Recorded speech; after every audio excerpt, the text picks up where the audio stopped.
Hello and welcome to Brimwood Farm and to Monday Magic, which is my weekly show finding some positivity from Mother Nature. It's been a baking day today, so I've waited till the evening, but I wanted to share a plant with you. It's foliage, it's gorgeous, it's euphorbias.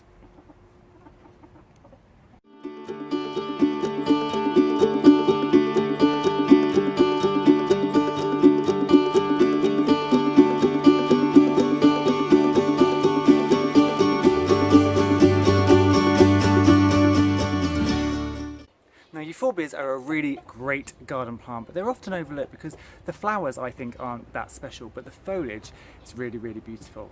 They come in a ton of different varieties, they love a bit of full sun, and once they're established they're actually extremely drought tolerant, which is definitely a good thing with some of the summers we're having over here in the UK where it's really hot and very little rain.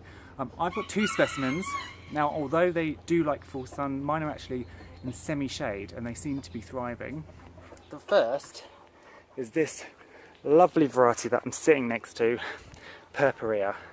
So you can see that the tips are this green, but then the older foliage is this dark, almost purple colour. Now if this was in full sun, it would have a more purple colour. The purples and the reds pop more when they're in full sun.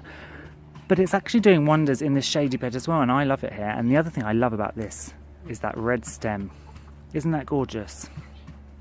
So these are this year's early growth, which will develop into flowers, and then we've got more shoots in here. Now the great thing about euphorbia is it needs very little work. So once it's in and it's planted and it's established, all you really need to do is cut off the the dead flower stalks like this one. So I've got another plant up here, and you can see it's very similar in nature and its size and its leaf patterns, but it's got this lovely variegated leaf rather than the purpurea, which has the dark leaf. And these are the flowers. So this flower has gone over, so all you can do is you'll just cut it back right down here, snip it off, and then it will send out fresh new foliage like this. Now one of the things, I think one of the reasons people often overlook this is this has got quite an irritant sap. So if you cut it, it's got a milky white sap that comes out, and if you're not using gloves it can cause an irritation. So maybe some people overlook it because of that, but actually that can be a bonus, especially if you've got a garden where you're plagued with nibbling things, so chickens or rabbits or deer, because this plant does not taste very nice because of that milky sap. So you can grow it and it will pretty much thrive, and it won't really be touched by any garden invaders. Now this plant I actually got last year from B&Q. It had been very badly neglected. It was 50p because of that. It had dried out, it was almost dead. And I think this is the last stem of that old plant. But you can see all this new colour is coming up. And then we've got these ones in here. But this one, the purpurea, is probably my favourite, and the thing that's really inspiring me on this Monday. I mean, look at it, isn't that gorgeous? Now it would probably look better if it was backed with lime green. So we've got this fern here. So if it was backed, it would probably pop a bit more. I mean, at the moment it's kind of teamed with this darker leaved dahlia here.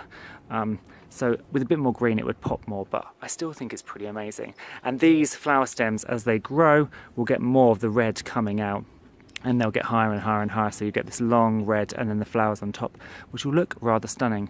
Now as I said, this is actually in partially shady spot, so it's not quite as deep colour as it would be in full sun, but it just goes to show that actually some plants can take a bit of partial shade even though it does say full sun. So it's worth trying different things out in your garden, whatever the aspect, because you can always dig up a plant and move it. So there we go, beautiful euphorbias. So this is definitely my little piece of inspiration today for my Monday magic, and it's really pretty, and it's probably my favourite plant of today and probably of the week, as other things are coming into life. This is a good staple that just does its job. I hope you've had a great Monday and you've got out and you've found some inspiration from Mother Nature yourself. If you have, please tell me in the comments. If you like the video, give it a thumbs up, subscribe so you don't miss any future updates, and I'll see you again soon. Bye.